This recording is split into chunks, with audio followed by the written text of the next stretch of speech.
Chapter 10, Sheridan's First Rage. Sheridan's persistency with Meade having secured to him the opportunity of demonstrating the correctness of his views regarding the use of cavalry, he promptly ordered the concentration of his 3 divisions under Gregg, Merritt, and Wilson, informing these commanders of his purpose to boldly strike out into the enemy's country, and by the destruction of railroads, bridges, and the like, inflict all the damage possible upon the Confederacy. But most important of all, he expected to fight and whip Stuart's cavalry. He closed with this injunction: "In view of my representations to Meade, I shall expect nothing but success."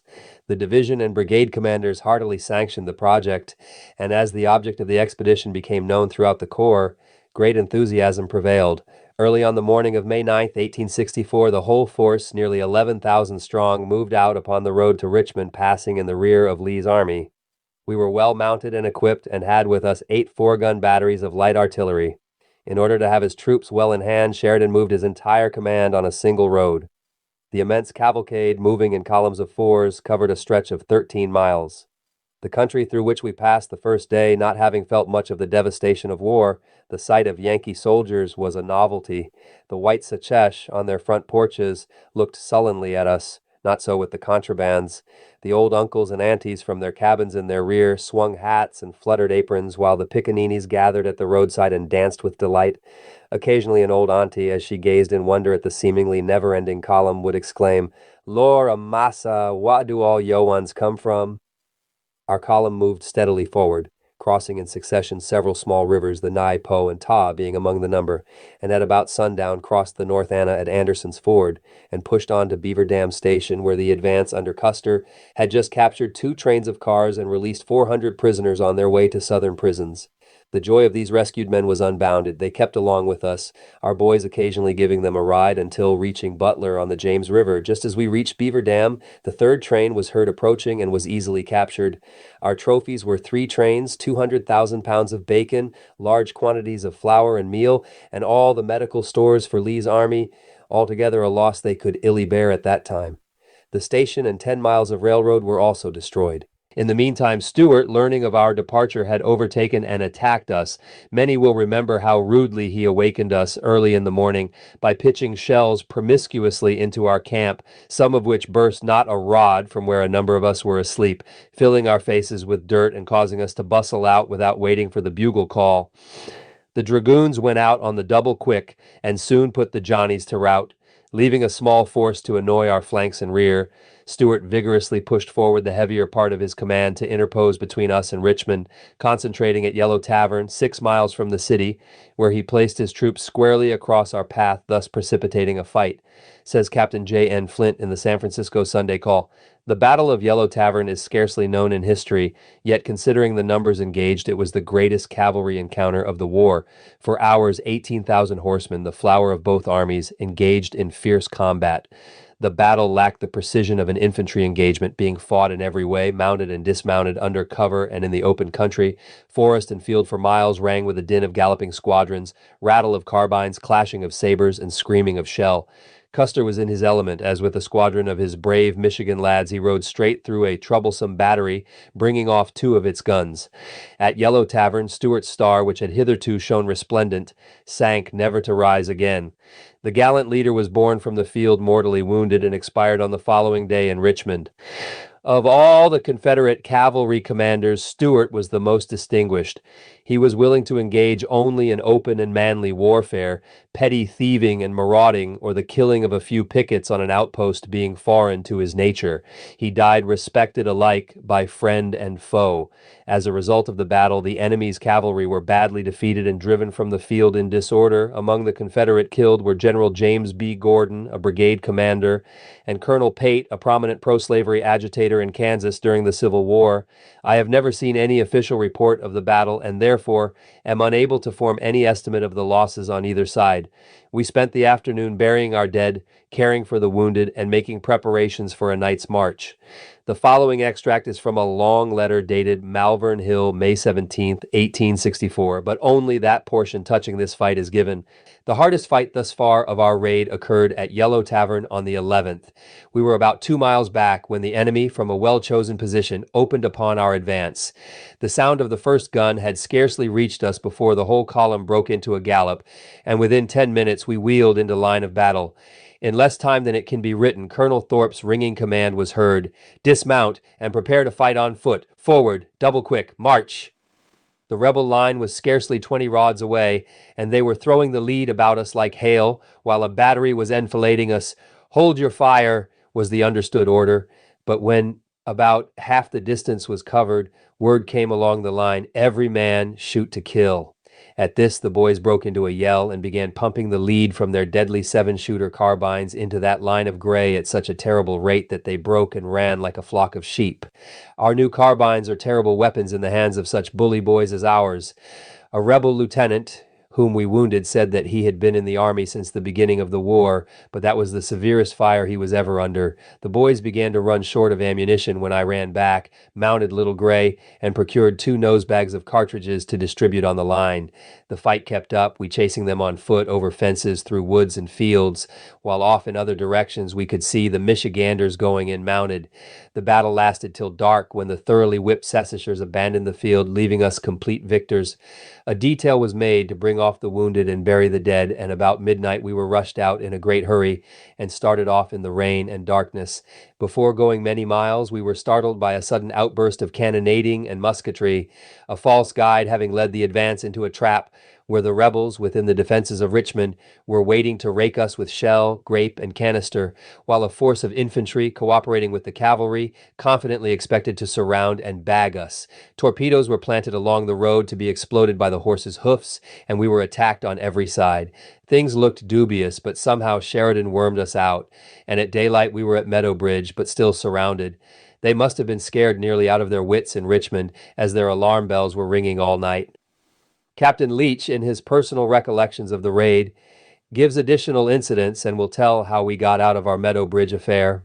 The captain requested his name withheld as the writer of the following reminiscences, but he will pardon me for not yielding to his wishes. Adish, J.R.B. Camping the first night out, May 9th, 1864, at Beaver Dam Station about 9 p.m., I received detail to take my squadron, Yandi Company B, Captain Culbertson, and Company K, and go to Davenport Bridge to destroy the bridge, barricade and protect the crossing, and picket for the night. As soon as I could saddle up and start, I tried to find a guide to lead us to our destination, but failing in this, I visited headquarters of the brigade and division to get some direction, or someone who knew where Davenport Bridge was but could find no one who knew. At division headquarters, General Merritt told me to tell Colonel Gibbs that when he made a detail for a certain duty, he expected it to be done, but could give me no information as to the location of Davenport Bridge. I reported back to Colonel Gibbs, after wandering about until about 2 o'clock in the morning, that I was unable to find anyone who knew where Davenport Bridge was. The colonel, with the remark, "You have done your full duty," ordered me to put the squadron in their place with the regiment and go into camp, which I did. Just after daylight, we were startled by an attack by the Confederates, and a shell landed and exploded just in front of our sleeping men. As we were marching out to form a line of battle, Adjutant General Emmons rode up to me and asked, "Who relieved you at Davenport Bridge?" When I told him I was unable to find the place, he ordered me to get my squadron ready and go to Davenport Bridge, giving me the direction to start, and he would overtake me with further directions. At our picket outpost, I found a colored man who explained the direction, and I asked him to go along with us, but he protested that the people would kill him, so I ordered a sergeant to take charge of him and bring him along. About 5 miles out, we came to Four Corners, which we found picketed by a squad of Confederate cavalry, which fell back on the road to Louisa Courthouse. Here I was forced to divide my command to protect my rear, so left Captain Culbertson with Company B to picket these roads, while with Company K I turned to the right for Davenport Bridge, about 2½ miles. I also wrote a dispatch to Colonel Gibbs telling what I had found and asked for a support to ensure me a safe return. About a mile from the bridge, I struck a rebel picket who fired a few shots and retired. Not knowing the force in front and in the woods, I threw out flankers, but not discovering any force, charged down the road, capturing the camp of a company of engineers, a mule team, and a few men.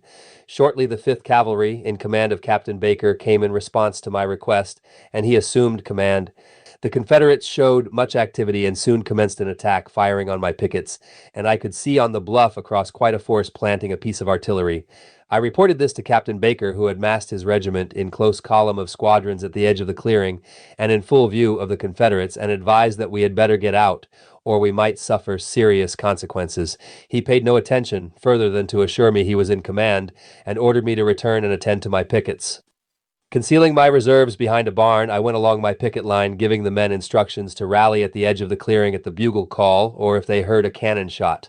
As I returned to my reserves, the Confederates, who had brought up 3 pieces of artillery, sent a shell screeching past us, striking just in front of the 5th Cavalry, who without ceremony piled upon their horses and started at a gallop up the road, when all 3 pieces then opened fire, killing quite a number of men and horses. Having stationed my buglers at each end of my line, I gave the order to sound the recall, and the pickets came back and joined the reserve. I conducted them into the woods so as to not be a mark for the artillery, and we escaped without loss. At Beaver Dam, we found everything burning and trees felled across the road, evidently to delay pursuit. This cut us off from our army, which had advanced without recalling us. Captain Baker ordered me to bring up the extreme rear guard, so leaving Captain Culbertson in command of the 2 companies, I took charge of the rear guard. Just afterward, a very lively attack was made upon the head of the 5th Cavalry, the Confederates having got between them and the rear of the advance. Captain Culbertson and I led our men diagonally across an open field toward a piece of wood through which the road ran, and in doing so, passed between the rear of the 5th Cavalry and advancing enemy, keeping up a running fight to delay them. We had just reached the wood when a squad of Confederates came charging down the road, and would have headed us off had not Captain Roddenbow with the 2nd Regulars come charging back to our rescue. They had heard the fight, and Colonel Gibbs hurried Captain Roddenbow with his regiment back at a gallop, and in a gallant charge they saved us from capture. I believe Company B had 3 men slightly wounded and Company K 2, but as to the 5th Cavalry, I never learned their loss, and I never heard of Captain Baker again. After this, I don't recall anything out of the routine until we reached Yellow Tavern, where a brisk and stubborn fight ensued. At Yellow Tavern, May 11th, 1864, the 1st New York Dragoons were deployed upon a road with a battery of artillery on our right. In front of our lines, some 80 or 100 rods away, was a farmhouse with the usual outhouses and Negro quarters, and approached by a lane formed on each side by an ordinary rail fence, the buildings being upon a little elevation and hiding us from the Confederate line of battle. General Sheridan, coming along our line, asked me if I could reach those buildings and occupy them, see what the Confederates were doing, their number, etc., and if anything special, report to him. I took some 20 men, directing them to keep behind the fences so as not to attract attention, while I went up the lane. Arriving at the house, the Confederate line was plainly in view, occupying the fields along a piece of woods, and a few were working toward the buildings, evidently intending to occupy them, but a few shots sent them skeltering back to their lines. While I was viewing their lines, my men called my attention to a rider upon a white horse, evidently an officer of rank who was riding along their lines, seemingly superintending their formation. One of my men, Shedrick L. Peeler, called my attention to him particularly and said, "I will try him a shot," and resting his carbine across the corner of one of the huts, elevated the sights and fired. The officer fell and created general confusion, which could be plainly seen from our position, and that part of their line moved back into the woods and out of sight. I reported what I had seen to General Sheridan in person. The men were soon recalled, and the fight ceased. I afterward learned that General J.E.B. Stuart rode such a white horse and was killed that day, and it was reported through Confederate sources that Stuart was struck by a chance shot. But I have always believed that it was the shot of Peeler that killed him. As further confirmation, it is well known that he was killed in front of our line and killed by our regiment. Other members of my squad fired at the same officer, but none seemed so deliberate as this, and the fall was noticed immediately after the shot. I was certain at the time that that shot killed the officer, but I did not realize or even know then that it was Stuart, the famous cavalry leader, as I had not learned that he rode a white horse. It is certain that thereafter we saw no more of a conspicuous officer on a white horse. That the credit of Stuart's death belongs to the 1st New York Dragoons, there is little doubt. The writer never heard to the contrary until seeing it in the life of Custer and in Michigan in the war. There is also in Custer's book the astonishing statement that at this battle he, Custer, bore the brunt of the fighting and drove the enemy from the field. Custer was a brave fighter, as were also his splendid Michigan Brigade, but it is nevertheless a fact that his ambition to rise led him, on more than one occasion, to claim for himself the lion's share of honors. That he bore the brunt of the fighting and drove the enemy from the field is an unwarranted stretching of the truth. He did his part well, and so did the others. General Sheridan says that as Custer charged mounted, Gibbs and Devon, with their dismounted troops, moved forward and drove the enemy's center and right from the field, giving us control of the road to Richmond. Shedrick L. Peeler was killed at Cold Harbor, May 31st, 1864, and we lost one of the bravest and best of soldiers. Arriving at Meadow Bridge, May 12, 1864, the 1st New York Dragoons were held to fight mounted, and the reason we heard at the time was that as we had always been in it on foot, we should have a rest. We soon found that while that might have been a good reason, there was one stronger why we were to be mounted on that day. There was an extra job on hand, and it was well known in the cavalry that the 1st New York Dragoons could be relied upon for those extra jobs. So noted was it that whenever the Dragoons were ordered forward, it was a common saying among the other regiments, "Another fight, boys, there go the Dragoons," and sure enough, it would come. This time it proved that there had to be a long, mounted charge across a narrow causeway and along the Chickahominy swamp, with a battery of artillery at the further end. A bridge had to be built across the Chickahominy, and men from the regiment were detailed to assist, while the regiment dismounted and held their horses ready to mount as soon as a crossing could be made. The causeway was perfectly straight, and the workers were constantly under the fire of the Confederate guns. It was here that I first heard the peculiar noise occasioned by pieces of railroad iron being thrown from the guns. I was standing a short distance from the workers when I heard a noise I had never heard before, and something struck about 30 or 40 feet from where I stood. When I went to see it, I found it to be a piece of iron rail about 2.5 feet long. As soon as the bridge was passable, the regiment mounted and, led by Major Scott, dashed across that long roadway at a furious gait, the Confederates withdrawing as we advanced. Coming to the open field, the regiment swung into line on the run and charged across the field. Coming to a 9-rail fence staked and ridered, too high to be cleared by our horses and too strong to be easily thrown down, Major Scott, in his gallant manner, gave the command, "Fight on foot!" The men rolled off their horses and over the fence, men vying with each other to be first, and officers scrambling to be in advance of the men, and when over, the line was almost as straight as if on dress parade. Then commenced the advance at double quick, working their 7-shooting carbines and making a perfect hailstorm of leaden bullets. It was one of the prettiest sights I saw while in the service, as well as one of the most exciting. We captured a few prisoners who laid down to escape the bullets. One of them declared that he knew we were those D Dragoons who loaded Sunday and fired all the week. I believe this ended our fighting on this raid, and nothing further of interest occurred except that as we came out of the woods at Malvern Hill, our gunboats opened fire upon us thinking we were Confederates, but did no damage as far as I could ascertain. After a rest at White House Landing and drawing supplies sent up the York River, we returned to the Army of the Potomac, joining it near the North Anna River. We afterward took part in its advance with almost constant fighting until at Cold Harbor, May 31st, 1864, in that desperate charge through the woods, I was very severely wounded, a ball striking just below the shoulder joint and coming out at the back. In consequence of this wound, I have never recovered the use of my arm.